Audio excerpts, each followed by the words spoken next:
Hola, en este video vamos a empezar a discutir un elemento importante para poder entender las decisiones óptimas de los consumidores, que es la división de las decisiones de los consumidores en dos tipos de efectos: efecto ingreso y efecto sustitución.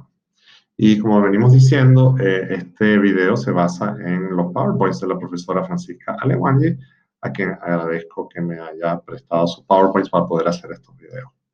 El objetivo de este video es que ustedes al final de ver este video serán capaces de desglosar el efecto ingreso y el efecto sustitución y distinguir un bien normal de un bien inferior y de un bien Giffen, llamado bien Giffen, ¿ya? Entonces, ¿qué son el efecto ingreso y el efecto sustitución? Ya bueno, ya hemos visto cómo reaccionan los individuos frente a variaciones de los precios de un bien. Hemos visto curvas de precio-consumo, hemos visto curvas de demanda individual. Ahora vamos a ver qué hay detrás de ese cambio. Es decir, existen dos efectos involucrados. Uno, el efecto sustitución es que cuando cambia el precio de un bien, se tiende a sustituir ese bien por otros bienes que se hacen relativamente más baratos. Entonces, el efecto sustitución aísla lo que es el efecto sobre el ingreso del individuo. Y el efecto ingreso es que, dado que el precio de un bien cambia o aumenta, digamos, podemos consumir menos bienes que antes con el mismo ingreso. Entonces, disminuye el ingreso real o poder adquisitivo. Entonces, en ese sentido, existen dos cosas que están sucediendo cuando cambia el precio de un bien, es decir, cuando aumenta el precio de un bien. Una cosa es que el precio del bien cambia los precios relativos y por lo tanto yo voy a tender a sustituir uno de esos bienes por otro. Pero también yo me hago más pobre y eso genera un efecto sobre el ingreso. ¿Por qué? Porque ahora con la misma cantidad de ingresos puedo comprar menos cantidad de bienes porque los precios han subido. Entonces, el efecto ingreso, efecto sustitución busca separar estos dos efectos. Uno, que es el cambio en los precios relativos que me obliga a mí a preferir otros bienes por encima de este. Y otro, que el hecho de que al hacerme más pobre, porque al aumentar los precios, yo ya en términos reales de mi poder adquisitivo soy más pobre, tengo que también cambiar mi consumo, ¿ya? Entonces, ha sido mucho interés de la economía entender y explicar ambos efectos, ¿no? Y hay diferentes autores que han hablado sobre el efecto ingreso y el efecto sustitución. Higgs y Slutsky son los fundamentales. Digamos, nosotros nos vamos a basar en el método de Higgs, ¿ya? Entonces, para descomponer ambos efectos, lo que hacemos es que anulamos uno de los efectos para ver el cambio del otro. Entonces, el ejercicio mental que se hace es, imagínense que aumentan los precios. Que aumentan los precios bajos a un nivel de indiferencia diferente. Pero, ¿qué pasa si yo a esa persona lo compenso con un poquito de ingreso para dejarlo en su curva de indiferencia original? Veamos cómo se ve esto. Supongamos que estamos en un óptimo en el punto E y estamos en una situación inicial en la cual tenemos un ingreso y hay precios PX0 y PY0. Supongamos que el precio de X aumenta, es decir, pasamos a una restricción presupuestaria en la cual tenemos un nuevo precio de X llamado PX1. Bueno, este individuo va a tener un óptimo, que va a ser una curva de indiferencia U sub 1, y el nuevo óptimo va a ser E', ¿ya? Entonces, para hallar el efecto sustitución y diferenciarlo del efecto ingreso, yo lo que hago es que digo, hago un ejercicio ficticio. ¿Qué nivel de ingreso tendría yo que darle a este individuo para volverlo a poner en la curva de indiferencia original, en la U sub 0? Entonces, básicamente se le da al consumidor un ingreso hipotético para que pueda alcanzar esa misma curva de indiferencia. Entonces, esa nueva restricción presupuestaria imaginaria sería más o menos así. Este sería el ingreso que habría que darle para que vuelva a tocar la antigua curva de indiferencia. Y por lo tanto, en ese caso tendría un nivel de consumo óptimo igual a, o sea, el punto óptimo de preferencia, digamos, el punto óptimo del individuo, sería el punto E', ¿ya? Entonces, ¿qué significa eso? Al hacer esto, yo estoy aislando el efecto ingreso y simplemente estoy midiendo el efecto sustitución. Es decir, la diferencia entre el consumo en E, es decir, X sub 0, y el consumo en E', es decir, X sub 2, es lo que yo llamo el efecto sustitución. Entonces, ese es el efecto sustitución, el cambio de X0 a X2. Y después quitémosle ese ingreso hipotético y eso nos deja ver solamente el cambio en consumo de X debido al cambio en sus ingresos, el cambio en su poder adquisitivo, gracias a que el precio subió. Y ese cambio de X2 a X1 es lo que se llama el efecto ingreso, ¿ya? Entonces, el cambio total, es decir, el cambio entre X0 y X sub 1, yo lo descompongo en dos efectos. El efecto de sustitución, que es el de X0 a X2, y el efecto ingreso, que es el de X2 a X1. Nótese que en este caso ambos efectos van en la misma dirección, es decir, ambos efectos generan que el individuo quiera consumir menos de X. Por lo tanto, en este caso, X es un bien normal, es decir, tanto el efecto ingreso como el efecto sustitución funcionan de la misma manera, ¿ya? La variación de la cantidad de X inicial al final es el efecto total, ¿ya? El efecto sustitución siempre es negativo porque la persona, al cambiar los precios relativos, la persona siempre va a querer sustituir el bien que se está haciendo más caro por el otro bien, ¿ya?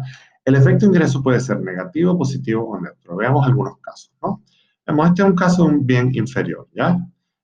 Por ejemplo, en este caso el precio está disminuyendo, ¿ya? Este es un caso diferente al anterior. En este caso el precio está disminuyendo y yo paso de un nivel óptimo E a un nivel óptimo E', ¿ya? Y vemos que el precio de X está disminuyendo y yo aumento mi consumo de X. Pero ¿cómo son los diferentes efectos? Bueno, si yo le quitara ingresos, en este caso, a la persona para volver a ponerlo en su curva de indiferencia original, tendría que el efecto sustitución es pasar de E a E''. Es decir, hay un efecto sustitución que es de X0 a X2. El efecto ingreso, sin embargo, es negativo, es decir, es contrario a lo que uno esperaría. Es decir, la persona pasa de X sub 2 a X sub 1. Nótese que como el precio está disminuyendo, el efecto ingreso, o sea, es decir, el individuo se está haciendo más rico, es decir, menos pobre, está teniendo mayor poder adquisitivo, por lo tanto uno esperaría que al hacerse más rico, es decir, el efecto ingreso debería estar actuando para aumentar el consumo de X, no disminuirlo. Pero en este caso el efecto ingreso está disminuyendo el consumo de X. Y por lo tanto, en este caso, el efecto total obviamente es de X sub 0 a X sub 1, ¿no? Tenemos entonces el efecto sustitución, que es de X sub 0 a X sub 2, que lo hallo debido a que yo agarro la curva nueva de restricción presupuestaria y la traslado hacia la función de indiferencia original, ¿verdad? Después tengo que ese es de una forma, pero después el efecto ingreso, es decir, ¿qué pasa con el consumo de X cuando disminuye, cuando aumento el nivel de ingreso a la nueva restricción presupuestaria? Ese caso es negativo, es decir, es diferente a el otro. Por lo tanto, cancela un poquito el efecto de sustitución. En este caso, esto es un bien inferior porque el efecto ingreso funciona de manera contraria o contraintuitiva a lo que nosotros esperaríamos, ¿no? En este caso, el efecto ingreso, que es decir, una disminución de los precios, debería causar un efecto ingreso de aumento del consumo del bien. Pero en este caso, el efecto ingreso está causando una disminución en el consumo del bien. Sin embargo, el efecto ingreso, a pesar de que va en la dirección contraria al efecto sustitución, no lo anula. Por lo tanto, sigue siendo el caso de que yo paso de X0 a X sub 1, es decir, disminuye el precio y aumenta la cantidad demandada. Es decir, es un bien inferior, pero sin embargo la curva de demanda tiene igual pendiente negativa. Hay unos bienes que se llaman bienes Giffen.